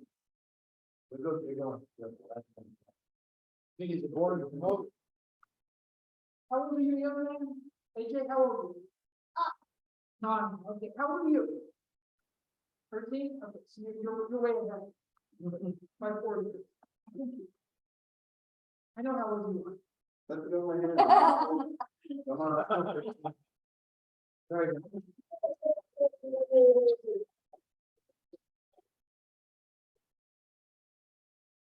Going down the line. Yeah, I think them. No, I'm, Oh, wait, Kim, why don't you show the things you want to give away with? oh, they're all in my Car? car. Kim has a whole bunch of electronics to give away. Well, there's motors, like 24-volt motors, couple 24-volt motors. They're just stuff that Please stop. I was cleaning out my workshop and I said, oh, look at all these leads I have. I don't need all these leads, so, you know, they're gonna go away. If no one wants them, they're going. I'm gonna get your job. So if you want some free building, some, hang on to the end of the meeting, so Kim can bring. the Yeah, stuff. I'm just opening up my car and looking at my boxes and see what I have. Stuff that I bought many, years ago for kids and I never used them. And she got, what are you gonna do with that robot thing? I have it still. You ever wanna sell it? I'll buy it. Yeah, I love that. So what I is still that? have the first robot I ever made, and that's the Mickey. And that's the one where it follows you with your hand for, it'll stop. It'll stay so far away from your hand and it's pretty. We're gonna tell you, then you wanna build robots. I didn't want to build robots. I built this clown face Wow. and it's Right? it moves, it has turbo. No, it looks like a. You build a full move? No, just the head part. I just do the hand where you have a glove on and the hand's over there. And when you move your Yeah, finger, put those two together. the hand over there. You just make a body and put the hand. Yeah, no, I haven't figured body yet. No, you just, you don't have to put something where it's the. Just a little torso. A chair or something, make it out of pipe, PVC I pipe. could do that, yeah. Halloween, coming. I got So, something yeah. to share, but it's actually on my thumb drive. I've actually had been working Want to plug that in and play it? I'm hearing something. There might be some language on one of the videos, so I apologize. I should say I was really excited that it worked and but there's a few videos on there. And some, I went to, they had R2LA recently. So at R2LA, one of the guys, Chris Lee, brought in C3PO. And his C3PO actually moves around. And it's really cool. So I got a quick short video of that. So just I guess start with the top video and work your way down. So as you guys know, I've been doing these remotes. This is my latest and greatest variation of my remotes. And there is some sound, so. You better tell them where the comes from. So this is from Back to the Future. Doc Brown used this remote to drive the car, right? I guess you can't hear it. So what's going on is, if you want to pause it real quick. What's going on right now is, it's actually playing, so I have it set up as it counts and triggers, and so I've been doing that for a long time. What I wanted to do is have it when you, it's called the mall scene, and when Doc is telling him, when this baby hits 88 miles per hour, he gets some serious stuff, right? And then you hear the noises, and then, you know, the car, the tires. So I synchronize that to match. And so when he flicks the switch and hits the throttle, it starts counting in sync with the sound. So there's two triggers going on. One to start the the audio to play, and then it also triggers Arduino to start counting. And for the count, you know, the count to 88, I put a timer on my visual code. I put a timer between, so it wait. I had to sit there and time the actual number of seconds, you know, down to, it's all, as we know, in milliseconds with Arduino, and really close. I mean, the audio, I think this might be the one that actually says, oh, wow, you know, I was surprised that I got it. I got it. So anyway, so yeah, so that was my goal, was to actually get those, you know, you can actually, and I think that's going to be, I sell a lot of these things. I think that's going to be another selling point. One of the other things I want to do is a stop switch acts as well, of course, to light up and turn off at certain times as well. That'll probably be one of my next things I'm going to modify the code to do, so that stop switch.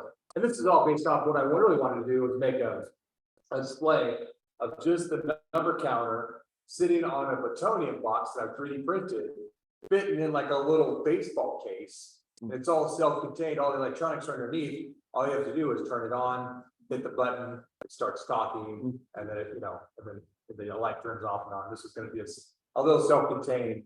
I thought, well, this would be great if I moved it over and made this work on actually one. And so this is actually the one of the time machine owners that I know. It's his remote, and I told him, I'm going to use your remote. This is the prototype. This is the very first one that's going to have this feature. And so a couple of weekends ago, same day as R2LA, they did a Back to the Future meet and greet kind of thing where we actually went out to Chino. Chino is one of the filming locations of Back to the Future, where when he stops the car and gets out, he's like, you know, Hill Valley is supposed to be built here, so my house is. There's a road in Chino, and you can see the women's prisons over there, and you can see the water tower. That's where they built it. You can go there now, and we just had a small event a few weeks ago where a bunch of us, and I thought this would be a great opportunity for me to finally take his remote to him. It's done, here you go, and kind of present it to him. So that's what I did. So go ahead and close that video. There's one more video. I think it's the very last one. Is I actually been, like I said, been busy. Go ahead and run the very last video. I believe, yep, that's it. So if you recognize, this is actually Johnny. Okay. And I got his lights working. Went ahead and set the time. It's very short, but Yeah, it's all right. so you know, Johnny doesn't do a lot, and so I got his eyes, because you know, it's like I got his eyes working. So his eyes been working for a long time, and I use it for just sitting in the corner, and he looks like he's on. Well, it's kind of boring. So those lights are already on them. I thought all I really need is power, and so I went ahead and wired up the power, found all the lines for it. And it's weird. They have two power sources for them.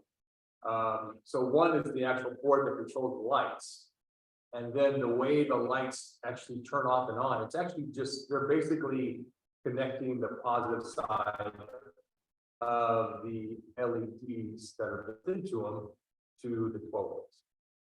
So when you turn it off, the board's still on, still got power all the time. All you're really doing is shutting the lights on. So the board's always running. There is a little potentiometer there. You can control the speed. I never really bothered with it. It's kind of a set it and forget it. Good speed, I can slow it down, whatever. A good shot, probably pull all the lights out and put maybe some pixels in there or something. Are you all familiar with Johnny Five from Short Short Circuit? circuit, yeah, that's my Johnny Five, and like I said, I've been bored of them, been sitting there, and I thought, you know what, I need to play with them. Get something going, and I finally did, I sat down, and really started working on, started labeling a lot of the stuff that's on there, so I know what's what, so I can actually really start focusing on actually getting some work done on it. So, this is why I was like, hey, I have one of those easy boards, and I could, and quite a few of the servos actually are brand new, because I changed them out and they work. It's just a matter of, do I make them run originally like they used to run through the old boards, which is very old technology, or just put my own new thing in, which I'll probably end up doing.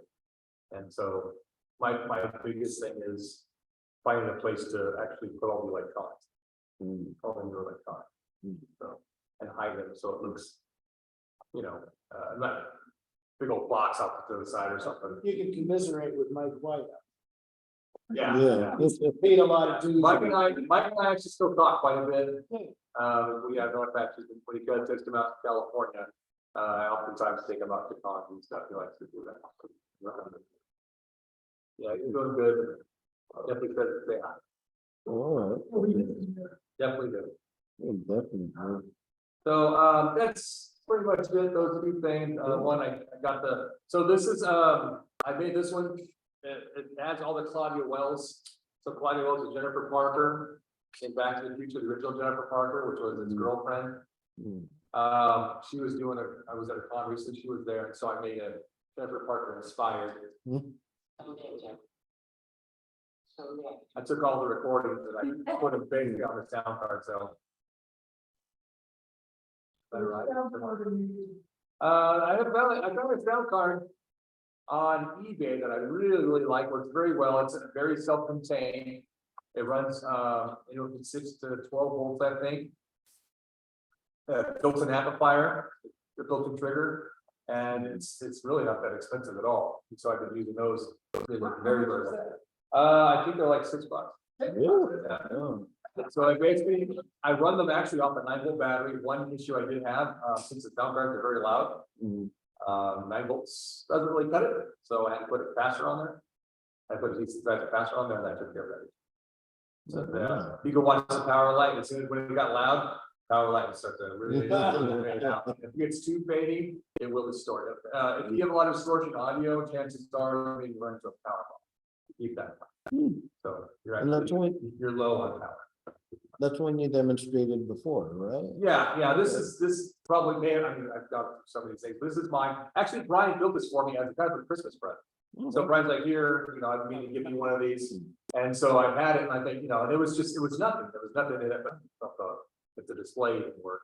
And I got to fix it because I actually bumped it, so I got to fix it. But I thought, you know what, I have the base, I can actually go in and put my electronics into it. And so I did that. And then I said, well, I want to go meet Jennifer and do a Jennifer Parker inspired one that I think she'll like, and she loved it. So, and there is you guys are the first to know this, whether there's a possibility she might be selling. So, we'll see. Thank you.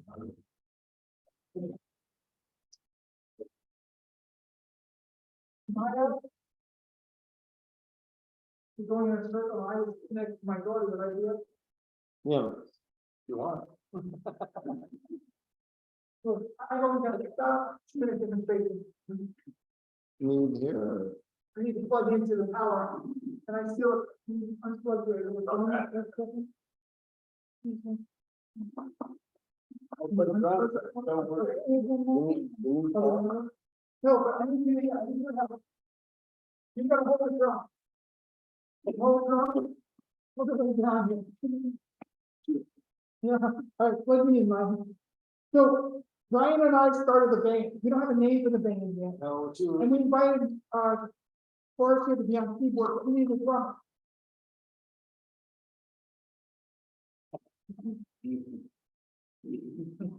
How do you get unplugged? That's all it does. Was that inspired by the yellow, little yellow drum machine? No, it was inspired by a robot I saw on TikTok. There is a robot called the yellow drum machine that I wanted to build, but it uses pick. I don't talk pick. If they did it in Arduino, I probably would do it, but Well, it runs around and it taps on stuff and it repeats itself and it makes something, you've seen it. Yes. It's just, I've been fascinated with noises like that, and it makes its own noise, and then it makes a song out of the noise. And it's like I said, if they did it in Arduino, I would be on the same page, but I don't talk pick. this is Arduino.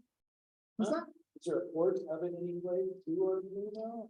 a pick or Search around I is it for something like a translator? haven't seen anything. I take a You look. can actually probably use Jack and plug it in and say convert it to Seriously? It probably is. So anyway, Is that it's just a simple, it's very simple. It took me longer to find the parts than to assemble and program. Okay, this whole thing went together in about an hour. And the programming, it's just a simple beat, 1, 1, 2, 1, 1, 2. Yeah. The idea is we're gonna use 4 drumsticks on 4 different drums. And so we can, finding a drummer is difficult sometimes for a band. They expect all this professionality, and then they take 30 minutes, 2 hours instead of, you know about this, right? And he's a drummer too. He's a very talented man. We got a lot of talent in this club. All of them. Lots. Oh, that's interesting. I'll have to try something like that, because I do like noises. Hey, when I get perfected, I'll give you my coat. All right? Okay. Well Well, I done. think I can figure out our, well, no, I looked at Arduino the other day, and because I have a gumball machine that I still have, that I was Oh, I working remember on that. years ago, that would they would determine the color of the gumball, but I used round rubber balls instead of gumballs. It would determine the color of the gumball, and if it wasn't the same color of the button that you push, there was 6 buttons, red, green, blue, yellow, purple. And if you push the yellow button, you would get a yellow gumball. If you put a quarter in the coin box, if you only put a dime in there, you're gonna get whatever color is out. So it to a point, and then I kept working on it, and I tried to find my program, and I kept finding my program, and I loaded Arduino up. Oh my God, that they changed it. I was all last on it. Oh.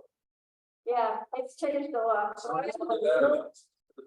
Yeah, but I don't know if I'm gonna, I don't know if I'm gonna complete this project because, I just don't know if I can write the code again. All right, that's all I have to show is just this one robot here. Any questions? What are you controlling? What's the board? Are doing, Hold on, with a little shield here, little plug-in board. So to make it easy, so I don't have to cut and slice wires. So, yeah, it's got a very simple program. So, move the servo, move it back, move the servo, move it back. It's like 10 lines of code. So by the time you get to 4 drums and a various number of drum beats, and you want to control with buttons and stuff, it would be probably 200 or 300 lines. But He's gonna write his own drum machine. They're not doing it. you can have the little box that goes boom, chicka boom, but it's not a robot. I need to see a physical robot. I'm thinking of buying a full kit, but I don't have to move for it. I got this little tiny electric kit, Yamaha. It's the best. Drum Octopad, pad, yeah. Octopad. No, it's not. No, it's got It's a MIDI interface or? no, well, probably, but it's got 4 or 5 drums. Can you look that up? Oh, it's a drum. Yamaha, Something 75. Yamaha, something. XT 70. Anyway, so you actually hit the drum pad. I can't read that. Little, not big cat, but Right. just little, you know, what. Just with the Google on this thing People is like that. die, I'm naming this, Yeah, Firefox or. the name of this robot is, and I'm gonna put a head on it eventually once I get a little arms going out, one arm for each drum stick. And it's gonna be called. Lars, What? Lars. Lars, no, I already got the name, Robbie Drumbottle. Oh, good. Anyway, Beto Gambale. Robbie Drumbottle, Roberto Drumbottle, yes, he's Italian. He's Italian. Yes, Yamaha Yamaha, 75.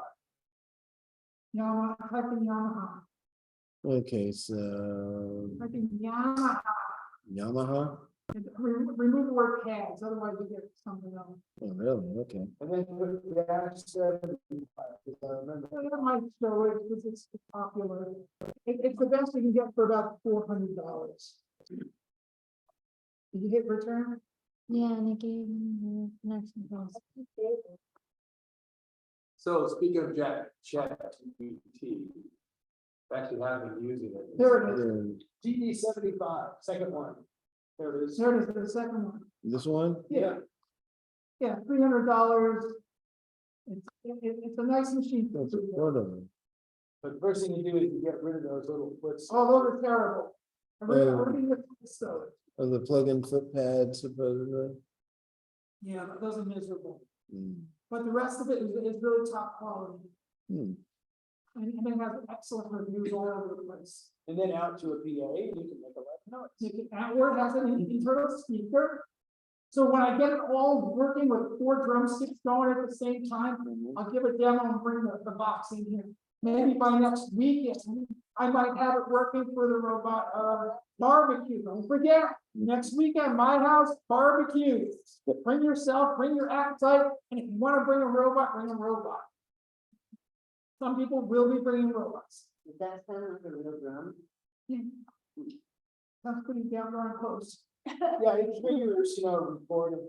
You can change kits if you want the snare drum to sound like this or like that. You just change the number and the one comes back. And you get all sorts of world drum kits like African or Indian, you get the tabala and all that. And all the other Indian drums and stuff. That's I should learn to play sitar. Then I can use that. Yes, I know I have. Yeah, I haven't. Oh, shoot. For those of you who don't know, this is my book. All right, I'm done. Thank you very much. all right.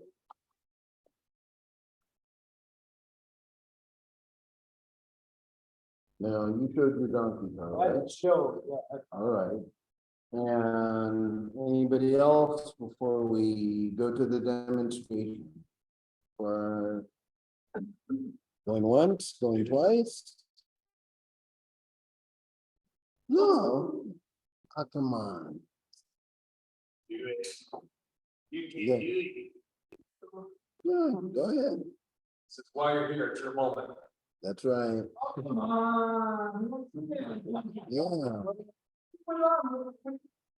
I promise you'll get the call. Well, yeah, how is it working? Be wait for next month. All right, Yep. no worries. Is there a light bulb?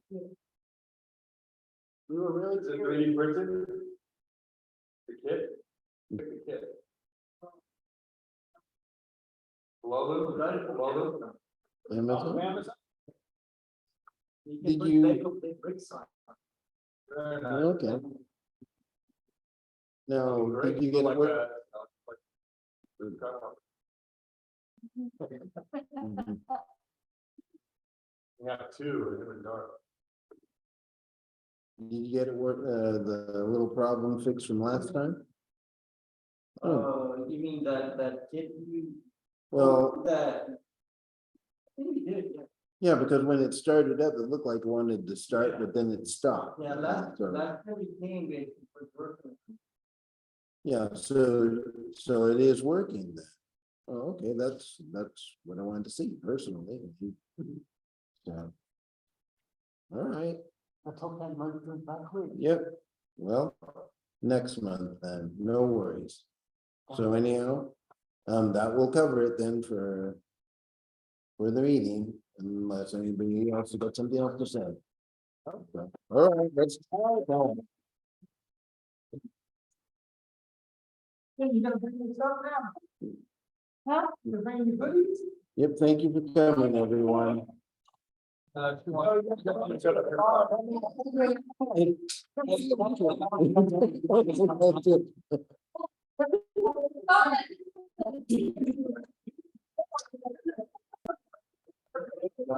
Gonna make it bring it up.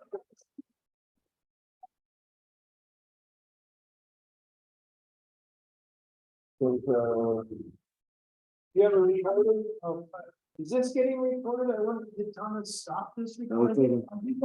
Stop. Oh, like, this is awkward stuff. Everybody, anybody in the room?